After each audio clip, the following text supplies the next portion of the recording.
پاکستان کی پہلی سابق خاتون وزیر اعظم بینظیر بھٹو شہید کو ہم سے پچھڑے 15 برس بیت گئے، لیکن ان کے قتل کے پیچھے چھپے عناصر سہولتکار قاتل ابھی تک گرفتار نہ ہو سکے۔ بی بی کے بچے اور ان کے چاہنے والے آج بھی انصاف کے لیے در بدر ہیں۔ بینظیر بھٹو 21 جون 1953 میں کراچی میں پیدا ہوئی۔ وہ اعلیٰ تعلیم کے لیے 1959 کو امریکہ کے لیے گئیں، جہاں انہوں نے امریکہ کی ایک نامور یونیورسٹی ہارورڈ سے تعلیم حاصل کی۔ اس کے بعد مزید تعلیم حاصل کرنے کے لیے انہوں نے برطانیہ کی آکسفورڈ یونیورسٹی میں داخلہ لیا۔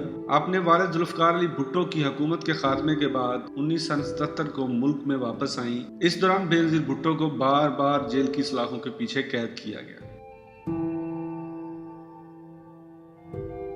1984 میں انہیں ملک بدر کر دیا گیا اور وہ برطانیہ چلی گئی۔ 1986 میں ملک واپس آ کر انہوں نے پاکستان پیپلز پارٹی کی کمانڈ سنبھالی اور اس کو سوشلسٹ پارٹی سے لبرل پارٹی میں تبدیل کر دیا۔ بینظیر بھٹو کی شادی 1987 میں آصف علی زرداری سے ہوئی۔ یہ شادی ان کی والدہ نصرت بھٹو کی مرضی کے مطابق ہوئی تھی۔ وہ 2 دسمبر 1988 کو پاکستان کی 11ویں وزیر اعظم بنی اور دنیا بھر کے مسلم ممالک کی پہلی خاتون وزیر اعظم بننے کا اعزاز حاصل کیا۔ 6 اگست 1990 کو ان کی حکومت کا دھڑم تختہ کر دیا گیا اور اسلامی اتحاد کی حکومت قائم کی گئی۔ 18 اکتوبر 1993 کو دوبارہ الیکشن جیت کر بی بی پاکستان کی 13ویں وزیر اعظم بنی اور 5 نومبر 1996 کو پھر ان کی حکومت کا خاتمہ کر دیا گیا۔